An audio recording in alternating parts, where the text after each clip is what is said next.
Hey, deserving listeners, Love is Blind. Okay, and there's a lot of drinking and there's a lot of coping that I'm doing. And if I don't cope the right way, to be honest, I don't think my sex life is anybody's business here, especially after how we decided to cut ties. Okay, so the timing of it, I can see being wrong, and I'm sorry for that. But like, I don't feel comfortable talking about my sex life with everybody here. Yeah, I don't really enjoy this line of questioning they're saying, and Nancy's saying that that's awful. And yeah, if he was pushing it in her face, if he was calling her up and saying like, I'm with another, yeah, it's terrible. But if he's just living his life and he just happens to go on a Tinder date the next day or whatever, or maybe there's a former partner that he calls up, friends with benefits or something, and gets together, it's fine.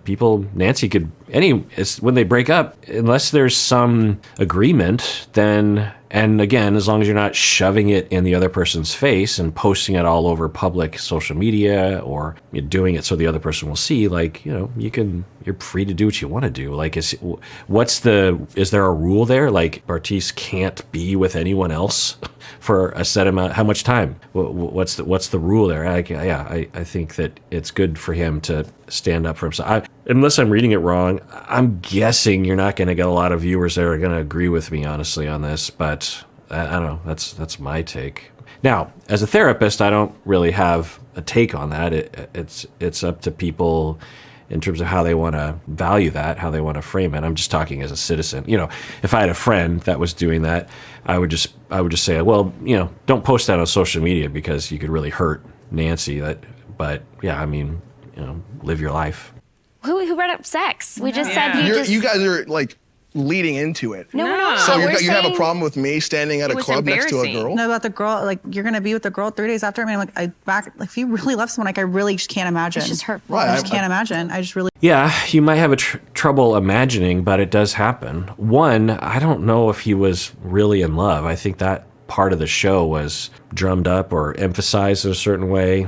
I think a lot of the people on the show who say no in the days leading up to the wedding, and even at the wedding, I think when they say they love their partner, they're probably not lying, but they're probably saying a version of love that isn't maybe the way people are interpreting it. So I think there's that, so you could fault him for that. But, people deal with things in different ways. And when there's, like, a similar thing is when there's a death in your family, a loss, and the next day you're at a comedy show and you're laughing. Does that mean you're some sort of psychopath? No, people deal with things in different ways. So, in fact, I've talked about this before, but a friend of mine, this couple, they were friends of mine, and they had a miscarriage, just a couple days before birth. And it was horrific for the family. It was traumatic for all of us, particularly the parents, my friends. And we all went to the service, to the funeral at the cemetery, and there was this, and trigger warning, by the way, skip forward 5 minutes if you don't want to hear. I'm not going to go into gory detail, but at the funeral there was a little casket, and I didn't expect that. I didn't know what I was going to see. We were young, we were early 20s, and I'm at the funeral, and we're with all my friends, all these young guys, and it was one of our guy friends and his wife, who we also hung out with a lot anyway. And we're young and we don't really know what to do, but we're horrified. And at least for me, I hadn't seen anything like that before. I didn't even know that existed. I didn't know they had little caskets, and it all just sort of hit me. And I don't know who started it, but someone started laughing, not laughing out loud, but stifling a laugh. And I'll never forget, it wasn't noted. We were in the back of the service. And it was at the cemetery, you're on the lawn and everyone's standing around under the sun. And I just remember feeling so weird and shameful that we were stifling a laugh. And it lasted, I don't know, a couple minutes or something. And it was maybe 5 or 6 of us or something. They were just like, oh my God. And then it became, I guess, kind of funny that why are we doing this right now? This is awful. What is funny about and looking back, and I think soon after, I concluded that we were having some kind of an emotional meltdown and didn't know what to do. And this laughter came out of us. Does that mean in our hearts, we were literally laughing at the death of our friend's child? No, that was not what was happening. So we can't know based on someone's coping behaviors. He even mentioned that, or what they did soon after the breakup or soon after death or something. We can't know that means that there's some kind of callous a-hole or something. So, like you said, everyone deals with it differently. He's identifying sex life, which is interesting. I think he could expand that to dating life. Like, I don't know why everyone's so interested in my dating life. Now, he could say something like, look, it was a thing, the 2 months that I was with Nancy, and after it was over, I just needed to blow off some steam. And yeah, I met someone, and I wasn't feeling good. And I guess that's the impression, right? That Nancy and her friends would judge Bartise as being cold, right? That he never cared. That's, I think, the heuristic that people will use. But you can be really sad and really sorrowful and really apologetic and remorseful and just like, oh, I can't believe I hurt Nancy's feelings. That was just awful. I don't know. Am I ever going to live this down? I don't know. I just feel so bad. And at the same time, you can date someone, while someone takes a picture of you while you're having some drinks or something. Like, both of those things can exist in the same person, sometimes at the same time. Some people even will run towards those behaviors as a way of trying to distract them, possibly in a pathological way, possibly in a non-pathological way. Yeah. So unless there's some detail I'm not picking up on, like he was trying to make it public that he was with this other woman, and so he's trying to rub Nancy's face in it, unless there's something like that. What if Nancy had met someone a few days later and a former partner, a friend with benefits, or decided to go on a Tinder date? Their relationship is over, and that's going to happen. It doesn't mean that you're a jerk face. Now, one thing you might want to do, and Bartise could have done this as a courtesy, he could have contacted Nancy and said something like, so we're over and I'm sorry, further conversations, how you doing, that kind of thing. And he could have said, so I don't know if you want to hear about this, but part of the way that I cope with things is I want to get out there and socialize, which might mean I might date someone. I don't know. And given the way that social media is, you might see it. I don't want to expose you to that kind of thing, but how do you feel? Is that okay? Or just inform the other person, like, hey, I just want to tell you, like, I'm still sad. I'm still sorry for what I did to you. But I had to tell you, like, I am sort of dating, kind of. I'm still sad about us. I'm not dating like I'm going to start marrying someone, but I don't know. It's just kind of how I deal with things. I like to get out there and socialize to distract myself or something. And I just don't want it to come back around to you to make it seem like I didn't care, because I do care about you, and I don't want you to feel that way. You can say something like that. I can't like judge you, I guess, for how you cope with something, but it's just fucked up. I mean, clearly, it'd be great if we all ended up on one of these couches, right? But we know that's not everyone's journey. There's pain that comes with it. And I do find that people will develop these rules that it's like, well, you can't, like, so what's the rule that he broke? What's the time allotment that he's supposed to give? A week, a month, a year? What's the rule? It's silly to have a rule like that, right? It's more about one's reaction, right? It's more about the care that you take, the consideration you take as you do what you feel like doing, right? So like I said, if he had reached out to her beforehand or something like that, so that when she does find it or come across it, it's less of a blow, then that would be different.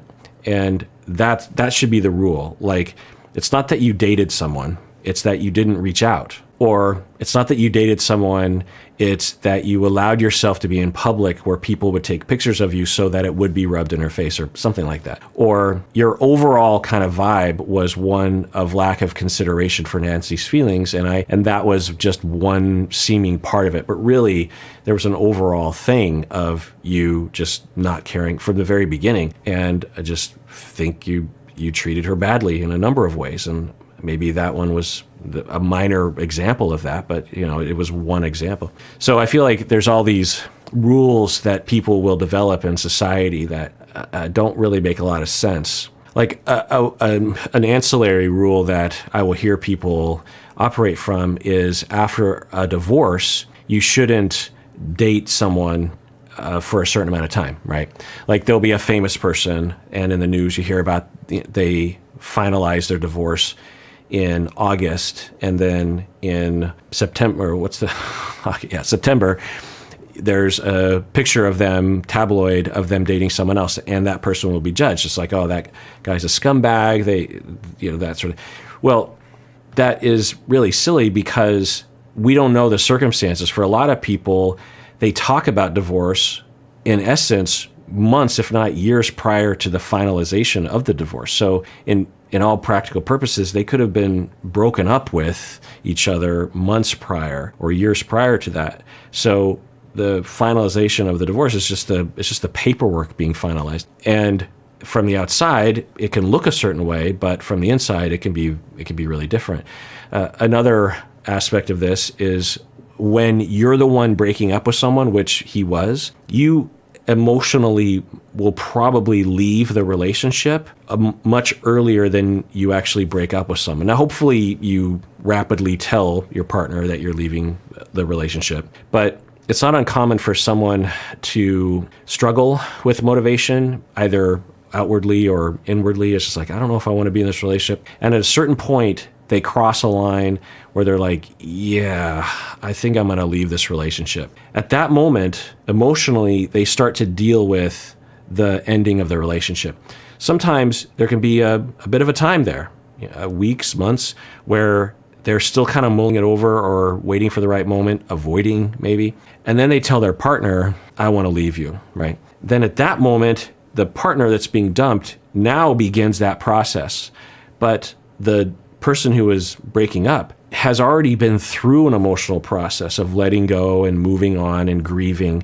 And so for them, post-breakup, emotionally, they're probably ready to date a lot sooner than the person who was rejected and broken up with. For the person who was broken up with, they might look at the person who broke up with them and be like, wait, so you're dating someone and it's only been 3 months after you dumped me or divorced me or something? Like, you're a psychopath. But they could have been on a grieving process. Now, maybe there is something wrong with Bartise. I'm not saying there isn't something wrong with him.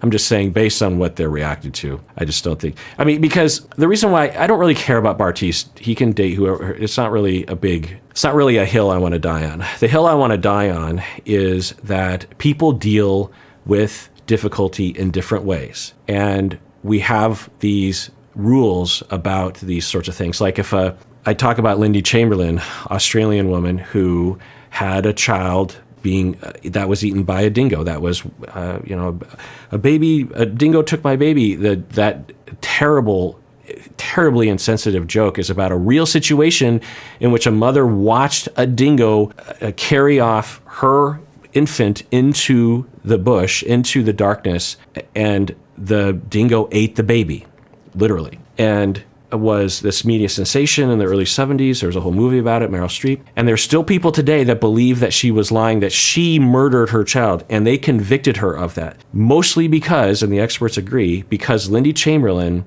when months later, as she's walking from the car to the courthouse, she just has a stoic look on her face instead of crying all the time.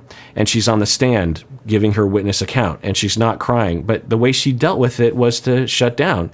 She had her baby killed, and the shame of it, because she was changing the diaper, and she turned around, and then she turns back, and she's like, and then she looks into the darkness, and it was really, they were camping, and it was really, really dark. Anyway, and so because she didn't cry, she was convicted, other issues too, of killing, not only just that it wasn't a dingo, but she was the one who murdered her own child, which is a horrendous thing. I think she went to prison for a while. She was eventually exonerated after new evidence came out.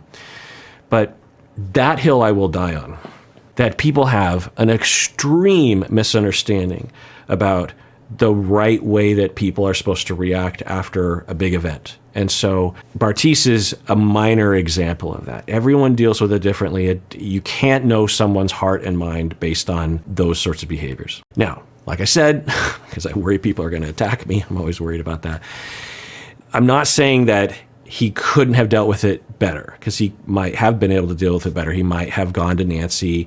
Like, let's say he didn't even bring up the fact that he was dating someone else. And in the few days after, he is potentially dating other people as a way of coping or whatever, moving on. But he is frequently talking to Nancy and just being like, I'm so sorry. I just want to tell you, like, I feel bad about what I did. I should have told you earlier. I don't know. Like, because if then she learns on social media that he's dating someone else, she could be like, well, that doesn't feel great, but I know that he cares and I know he feels bad. So I don't know. And then maybe she would even ask to be like, so I'm seeing this.